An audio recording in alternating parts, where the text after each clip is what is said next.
So hello guys, welcome back to the PTS CAD expert. मैं हूं आपका दोस्त रजत फासिल। सो गाइस, आज की इस वीडियो में हम लोग बात करने वाले हैं about how to start a project in AutoCAD. कि ऑटोकैड में प्रोजेक्ट स्टार्ट करने से पहले हमें किन किन चीज़ों का ध्यान रखना है, कौन कौन सी कमांड का यूज़ करना है, वो हम इस वीडियो में बात करने वाले हैं। क्योंकि काफ़ी चीज़ें हैं जो जब भी हम प्रोजेक्ट को स्टार्ट करते हैं या बनाते हैं तो काफ़ी बार अगर आप ऐसा बिगिनर हैं तो बहुत बार आपसे गलती हो जाती है।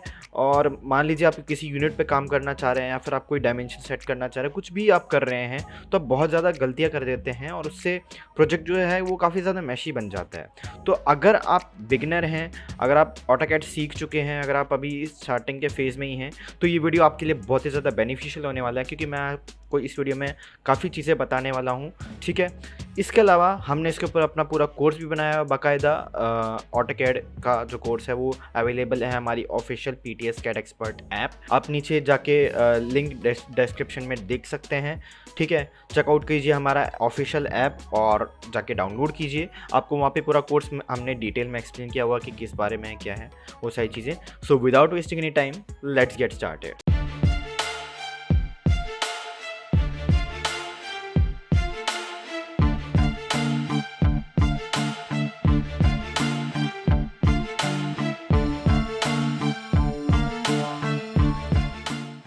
सो गाइस, सबसे पहले तो मैं आपको ये बता दूं कि अभी यहाँ पे मैंने एक प्रोजेक्ट ओपन किया है, जैसे कि आप देख सकते हैं दिस इज़ द प्रोजेक्ट, और ये प्रोजेक्ट हमारे कोर्स में भी अवेलेबल है। तो यहाँ पे अगर मैं बताऊँ तो हमने काफ़ी सारी ऐसी कमांड्स का यूज़ किया है। ठीक है, उससे पहले सबसे पहले हम किस तरीके से स्टार्ट करते हैं प्रोजेक्ट को वो हम इस वीडियो में देखेंगे। तो सबसे पहले ये तो खैर बनाया बनाया प्रोजेक्ट है। अगर आप एज अ बिगिनर हैं तो अगर आप स्टार्ट करना चाह रहे हैं तो यहाँ पे आ जाइए। जैसे आपका ऑब्वियस सी बात है, इंटरफेस खुल के आता है जिसको वेलकम स्क्रीन के नाम से जानते हैं। यहाँ पे सबसे पहली चीज़ होती है टेम्पलेट चूज़ करना। तो टेम्पलेट चूज़ करना है आपको यहाँ से। ठीक है, ये नीचे डायलॉग बॉक्स दिख रहा होगा, this is the template option. यहाँ से आप यहाँ पे आपको काफ़ी टेम्पलेट दी हुई हैं। आप यहाँ पे चूज़ कर सकते हैं acad.dwt या फिर आप चूज़ कर सकते हैं acad.iso। ठीक है, ये आप चूज़ कर सकते हैं। इन दोनों में से कोई एक चूज़ कर लीजिए। ये 3D के लिए है, ठीक है, ये प्लॉट स्टाइल के लिए है। ठीक है, तो यहाँ से मैं इसी के ऊपर क्लिक करता हूँ और जैसे क्लिक करूँगा तो यहाँ पे आपको जो है आपकी ये टेम्पलेट ओपन होके आ जाएगी। ठीक है, as you can see this is the AutoCAD, मतलब जो हमारी ड्राइंग वन है वो खुल के आ गई है। अब सबसे पहले काम क्या करना है हमें, यहाँ पे क्या करेंगे, यूनिट सेट करेंगे। ऑब्वियस सी बात है, जब भी हम ऑटोकैड के अंदर काम कर रहे हैं तो हमें सबसे पहले यूनिट सेट करना बहुत ज़रूरी है। ठीक है, तो UN एंटर करेंगे सबसे पहले तो। ठीक है, UN एंटर करें और यहाँ से आप देख सकते हैं एक डायलॉग बॉक्स खुल के आ जाएगा। जैसे कि आप देख सकते हैं this is the dialogue box. यहाँ पे आपको ये चीज़ ध्यान रखने की, आप यहाँ पे अगर नीचे आएँ तो ये इंसर्शन स्केल दिया हुआ है। अब यहाँ पे लेंथ और इंसर्शन स्केल को ज़्यादा ध्यान से नोटिस करना है, आपको यहाँ ज़्यादा ध्यान देना है। ठीक है, यहाँ पे जो लेंथ टाइप दी हुई है, अगर आप टाइप देखें तो यहाँ पे 5 तरीके के यूनिट्स आती हैं इसके अंदर, ऑटोकैड के अंदर: आर्किटेक्चरल, डेसिमल, इंजीनियरिंग, फ्रैक्शनल और साइंटिफिक।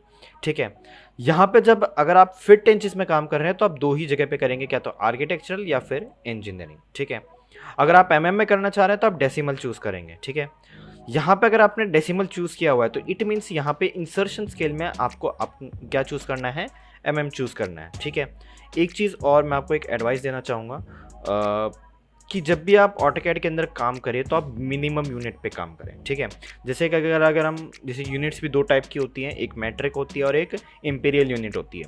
मैट्रिक की जो सबसे मिनिमम यूनिट है या फिर अगर हम लीस्ट काउंट की बात करें तो वो है MM।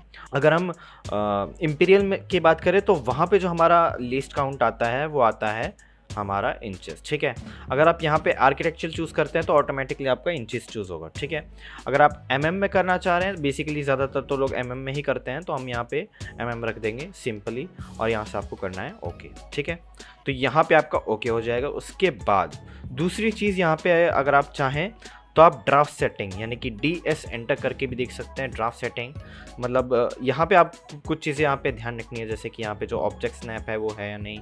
ठीक है, ये कुछ चीज़ें आप देख सकते हैं इसके अंदर, पोलर ट्रैकिंग वगैरह, आपको ऑब्जेक्ट स्नैप, ये चीज़ें आप आके चेक कर सकते हैं। बाकी यहाँ पे स्नैप वगैरह तो ऑन नहीं है, वो चीज़ें आप चेक कर सकते हैं। बेसिकली अगर आपको कुछ चीज़ें चेक करनी है तो आप ड्राफ्ट सेटिंग कमांड का यूज़ कर सकते हैं। कमांड है DS एंटर। ठीक है। इसके बाद जो अगली चीज़ आती है वो आती है डायमेंशन। अगर मैं आपको यहाँ पे प्रोजेक्ट पे आके दिखाऊं, तो जब भी हम डायमेंशंस के ऊपर काम करते हैं, जैसे कि अगर मैं आपको दिखाऊं तो ये लेट मी शो यू। तो जैसे कि ये देख सकते हैं, दिस इज़ द डायमेंशन। ठीक है, यहाँ पे जो डायमेंशन दी हुई है, ये डायमेंशन आपको किस तरह से आप क्रिएट कर सकते हैं with the help of dimension style manager. ठीक है, अगर हम डायमेंशंस की बात करें तो अगर आपको डायमेंशन देखनी है तो डायमेंशन देखने के लिए यहाँ पे आप आ जाएं, ये आपको ऑप्शन मिल जाएगा, this is the dimensions option. जैसे आपको लीनियर दिया हुआ है, इससे आप हॉरिजॉन्टल और वर्टिकल दोनों डायमेंशन देख सकते हैं। ठीक है, ये है अलाइन, यानी कि ये अलाइन, यानी अगर आपकी कोई लाइन जो है वो स्लांट हाइट पे है, ठीक है, डायगोनल शेप डायगोनल में है, तो आप ये वाला चूज़ कर सकते हैं। इसके बाद एंगुलर, मान लीजिए 2 लाइन्स है किसी एंगल पे, अगर आपको एंगल चेक करना है तो आप एंगुलर यूज़ कर सकते हैं। आर्क लेंथ है, आर्क लेंथ का मतलब क्या है कि यहाँ से आप आर्क लेंथ, मान लीजिए आर्क बना रहे हैं तो उसका लेंथ चेक करना है तो उससे आप चूज़ कर सकते हैं। रेडियस आपको पता ही है, उससे रेडियस वगैरह देखते हैं। इसके बाद जो अगला है डायमीटर, डायमीटर से आप ऑब्वियस सी बात है डायमीटर चेक कर सकते हैं यहाँ से। कोऑर्डिनेट मतलब है बेसिकली आपको कोऑर्डिनेट चेक करना है एक्स वाई का, तो आप वो चेक कर सकते हैं। इसके बाद आता है जॉग्ड रेडियस। जॉग्ड रेडियस बेसिकली एक पर्टिकुलर किसी आर्क लेंथ को चेक करने के लिए यूज़ किया जाता है या फिर किसी सर्कल को चेक करने के लिए यूज़ किया जाता है। ठीक है, अगर आप यहाँ पे देखें तो यहाँ पे जितनी भी डायमेंशन यूज़ की गई हैं, जैसे कि ये है, ये आपकी लीनियर डायमेंशन है। ठीक है, this is the linear dimension. अगर मैं बात करूँ तो ऑटोकैड के अंदर एक बहुत ही अच्छा फीचर भी है जिससे आप क्विकली डायमेंशन देख सकते हैं, वो है क्विक डायमेंशन फीचर। ठीक है, क्विक डायमेंशन फीचर के थ्रू आप क्या कर सकते हैं, डायमेंशन देख सकते हैं। फॉर एग्जांपल मैं आपको करके दिखाऊं तो ये आपका क्विक डायमेंशन फीचर है। इससे ना सिर्फ आपको कोई दूसरी डायमेंशन लेने की ज़रूरत पड़ेगी, बल्कि आप क्विकली किसी भी तरीके से आप डायमेंशन देख सकते हैं इस तरीके से। ठीक है, एज यू कैन सी, आप चाहें तो लीनियर से भी कर सकते हैं, बट ये पर्टिकुलर किसी आपको मान लीजिए चेक करना है तो आप उसके लिए यूज़ कर सकते हैं। अगर आप तुरंत देखना चाहते हैं तो एक क्विक डायमेंशन का बहुत अच्छा फीचर है, वो आप यूज़ कर सकते हैं। ठीक है, इसके बाद जो अगली चीज़ आती है, अगर मैं आपको बताऊं तो अगला जो हमारा पार्ट आता है वो आता है ड्राइंग का, यानी कि ड्राइंग स्टार्ट किस तरह से कर सकते हैं। तो जो कमांड सबसे ज़्यादा यूज़ होती है अगर मैं बताऊं तो अगर आप यहाँ पे ड्रॉ के पैनल पे आएँ, होम टैब पे यहाँ पे ड्रॉ के पैनल पे आएँ, तो यहाँ पे आपको जितनी भी यहाँ पे कमांड्स दिख रही हैं वो लगभग सारी यूज़ होती हैं, जिसमें से सबसे ज़्यादा most of the time use होता है वो है लाइन कमांड। इसकी जो कमांड आती है वो आती है L एंटर। इस तरीके से क्लिक कीजिए और आपकी ड्राइंग स्टार्ट हो जाएगी। अगर यहाँ से मैं ऑर्थो मोड ऑन करूँ, यहाँ से आप ऑर्थो मोड ऑन कर सकते हैं और इससे आपकी ड्राइंग बननी स्टार्ट होगी। ठीक है, अब ये तो खैर मैं आपको रैंडमली बना के दिखा रहा हूँ, लेकिन अगर आप यहाँ आए, ठीक है, तो यहाँ पे आपको वॉल्स दिख रही होंगी। ये जितनी भी वॉल्स बनी हुई हैं सभी, इन सब में लाइन कमांड यूज़ हुआ है। ठीक है, वॉल्स हो चाहे डोर्स हो विंडोज़ हो, जितना भी आपको दिख रहा है इस वक्त ज़्यादातर लाइन कमांड का ही यूज़ हुआ है। अगर आप यहाँ पे देखिए तो ये भी एक लाइन है, यहाँ पे चाहे आप कुछ भी देख लें ये सभी लाइन कमांड से ही बनाए हुए हैं। Most of the time AutoCAD के अंदर आपका लाइन कमांड हमेशा यूज़ होगा। ठीक है, बाकी कमांड्स तो होंगी यूज़, लेकिन मोस्ट ऑफ द टाइम यही होने वाला है, लाइन कमांड। ठीक है, इसके बाद जो अगला हमारा कमांड आती है वो आती है पॉलीलाइन। पॉलीलाइन क्या है, बेसिकली इससे प्रोफाइल क्रिएट की जाती है। अगर हम बात करें तो पॉलीलाइन का यूज़ ज़्यादातर आपका इस तरीके के कुछ बॉक्स क्रिएट करने में आता है। ठीक है, मान लीजिए आपको कोई क्लोज प्रोफाइल क्रिएट करनी है इस तरीके की, तो आप इस तरीके का कुछ क्रिएट कर सकते हैं। जैसे कि अगर मैं आपको दिखाऊं तो यहाँ पे आप देख सकते हैं this is the close profile. तो काफ़ी बार क्या होता है कि अगर आप क्रिएट करना चाह रहे हैं तो आप पॉलीलाइन को यूज़ कर सकते हैं। पॉलीलाइन के अंदर काफ़ी सारे फीचर्स मैं आपको दिखाता हूँ। अगर आप यहाँ पे आएँ, अगर मैं पॉलीलाइन का यूज़ करूँ तो पॉलीलाइन की जो कमांड आती है वो भी मैं बता देता हूँ। कमांड है PL एंटर। ठीक है, PL एंटर कमांड है, PL एंटर। इसी के अंदर अगर हम आपको दिखाएं तो यहाँ पे आर्क वगैरह बहुत सारे ऑप्शंस हैं जिनका यूज़ करके आप इससे आर्क भी क्रिएट कर सकते हैं। ठीक है, तो ये है आपका polyline, most of the time use होगा आपका ये। ठीक है, लाइन के बाद ये दूसरी कमांड है। इसके बाद जो अगला आता है वो आता है सर्कल। सर्कल कमांड क्या है, बेसिकली इसके थ्रू हम क्या कर सकते हैं, सर्कल क्रिएट कर सकते हैं। काफ़ी बार अगर हम यहाँ पे देखें तो जैसे अगर आपको कोई सर्कुलर ऑब्जेक्ट क्रिएट करना है या फिर अगर आपको कोई इस तरीके का कुछ क्रिएट करना है, जैसे कि आप देख सकते हैं यहाँ पे आप देख सकते हैं ये जैसे स्टील बार में आपको दिखाना है सर्कल वगैरह, मतलब यही नहीं अलग अलग जगह पे भी सर्कल कमांड का यूज़ होता है। ऐसा नहीं कि पर्टिकुलर आप यहीं पर ही यूज़ करेंगे। काफ़ी ज़्यादा ऐसे प्रोजेक्ट्स होते हैं जिनके अंदर हमें सर्कल बना के दिखाना पड़ता है। ठीक है, तो वो आप दिखा सकते हैं उसके अंदर। ठीक है, सर्कल की जो कमांड आती है वो आती है C एंटर, ठीक है, सी एंटर। आप इसके थ्रू इस तरह से सर्कल बना सकते हैं, ठीक है, पर्टिकुलर रेडियस डायमीटर वगैरह डाल के भी आप बना सकते हैं सर्कल। इसके बाद जो अगला हमारा आता है वो आता है आर्क। अगर आप देखें तो आर्क का भी काफ़ी यूज़ होता है। यहाँ पे काफ़ी सारे ऑप्शंस हैं, आप एक एक करके ट्राई कर सकते हैं। यहाँ पे आर्क के थ्रू, जैसे कि अगर मैं आपको दिखाऊँ इसका एग्जांपल, तो जैसे अगर आप डोर वगैरह देना चाह रहे हैं, जैसे अगर मैं आपको दिखाऊँ, ये देखिए, ये जो डोर बना हुआ है यहाँ पे, इसके अंदर आर्क का यूज़ किया गया है। आप देख सकते हैं इस तरीके से आर्क का यूज़ किया गया है। तो ये आप यूज़ कर सकते हैं जब आप ड्राइंग बना रहे हैं तब, ठीक है। इसके बाद जो अगला मैं इसकी कमांड में बता देता हूँ, आर्क की, सॉरी, तो आर्क की जो कमांड आती है वो आती है ARC एंटर, ठीक है। इसके बाद जो अगला है वो है रेक्टेंगल और पॉलीगन। रेक्टेंगल का यूज़ बेसिकली तब होता है जब हम यहाँ पे इस तरीके की कोई विंडो क्रिएट कर रहे होते हैं। जैसे आप देख सकते हैं ये बाउंड्री जो बनी हुई है, इस तरीके का अगर आप कुछ क्रिएट करना है तो आप क्या यूज़ करेंगे, रेक्टेंगल कमांड का यूज़ करेंगे। कमांड आती है REC एंटर, और इससे आप क्लिक करके इस तरीके से रेक्टेंगल क्रिएट कर सकते हैं, ठीक है। तो ये है आपका रेक्टेंगल। इसके बाद है पॉलीगन। पॉलीगन के थ्रू हम क्या कर सकते हैं, पॉलीगन क्रिएट कर सकते हैं। जैसे कि अगर आपको कोई टैग क्रिएट कर रहे हैं विंडो के लिए, डोर के लिए, ठीक है, काफ़ी बार आपने देखा होगा कि विंडो के लिए अलग से टैग क्रिएट करते हैं, मतलब अलग अलग तरीके से, तो आप पॉलीगन का यूज़ कर सकते हैं इस ऑप्शन का, ठीक है। इसके बाद जो अगला आता है कट, अगर मैं इसकी बात करूं तो इसकी जो कमांड आती है वो आती है POL एंटर, ठीक है। इसके बाद जो अगला है वो है एलिप्स। एलिप्स की अगर हम बात करें तो एलिप्स ज़्यादातर आपके इलिप्टिकल शेप के लिए यूज़ किया जाता है। अगर आप कोई इलिप्टिकल शेप की कोई कुछ भी बना रहे हैं, जैसे फ्रंट एलिवेशन में आप कुछ बनाना चाह रहे हैं, तो वहाँ इस कमांड का आप यूज़ कर सकते हैं, ठीक है। तो ये है इलिप्टिकल शेप, और कमांड आती है इसकी EL एंटर, ठीक है। इसके बाद अगर हम बात करें तो नीचे आती है हैचिंग। बेसिकली है हैचिंग बहुत ज़्यादा यूज़ होता है।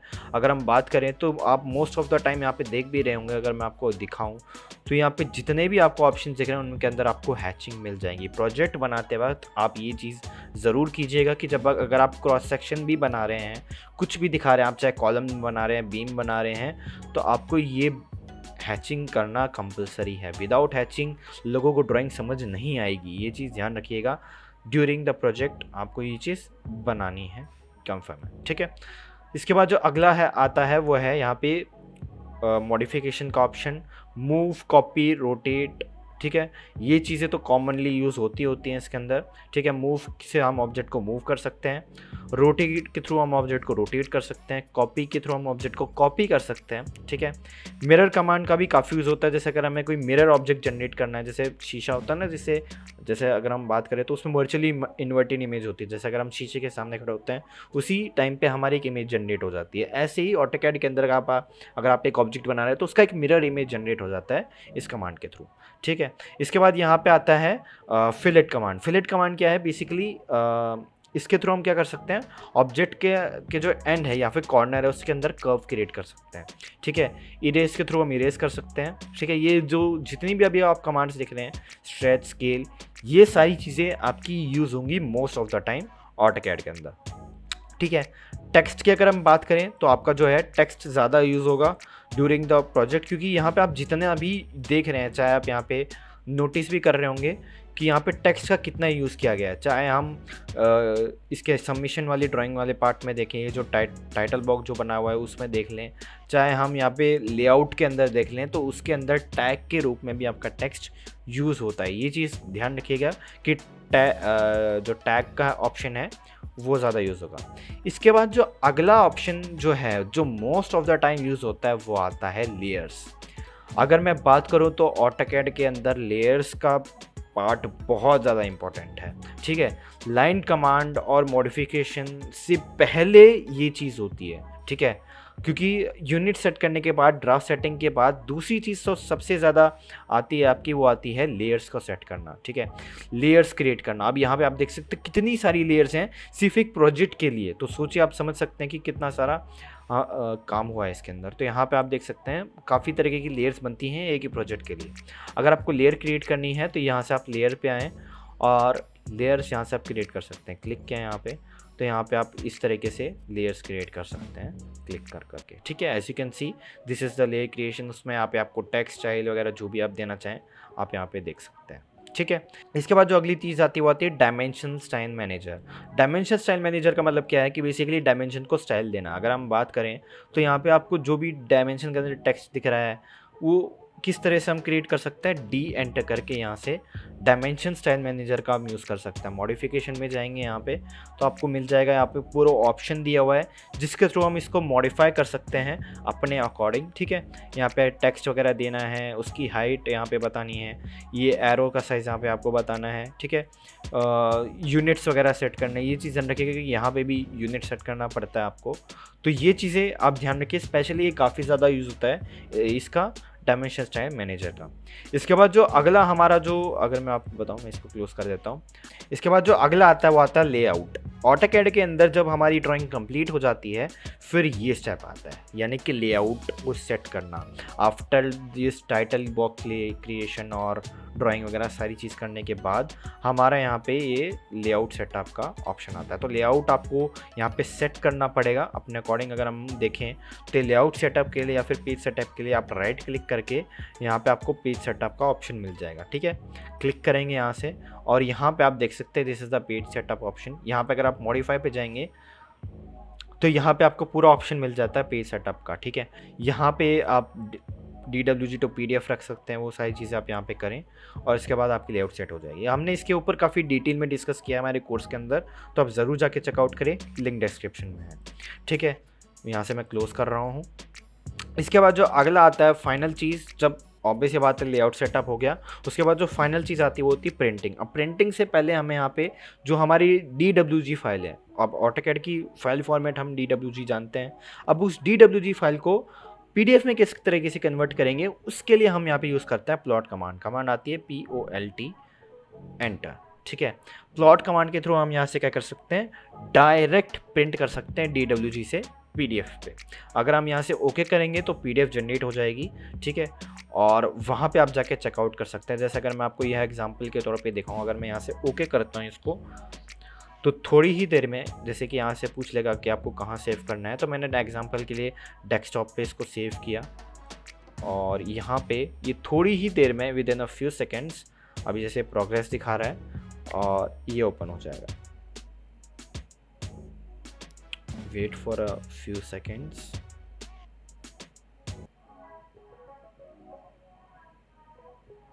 तो जो हमने सेट किया हुआ है, वो जो प्रोजेक्ट सेट किया हुआ है वो आ गया यहाँ पे इस तरीके से।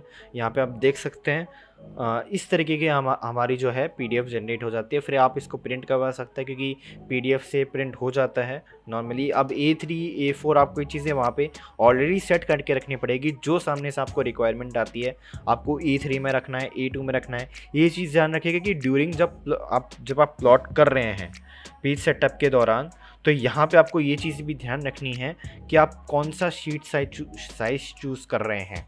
तो यहाँ पे आपको A3 A2 A1 आपकी इसकी नॉलेज होनी चाहिए। तो यहाँ पे आपको बताना पड़ेगा कि आपको कौन सा शीट साइज़ चूज़ करना है, फिर उसी के हिसाब से काम होगा। ठीक है, तो यही था हमारा पूरा एक्सप्लेनेशन कि प्रोजेक्ट स्टार्ट करने से पहले या फिर जब हम ऑटोकैड के अंदर प्रोजेक्ट स्टार्ट कर रहे होते हैं तो हमें क्या क्या चीज़ों का ध्यान रखना है, क्या क्या चीज़ें वहाँ पे यूज़ करनी है, कौन कौन सी कमांड्स यूज़ होती हैं, वो सारी चीज़ें हमने इस वीडियो में पूरी डिस्कस की हैं।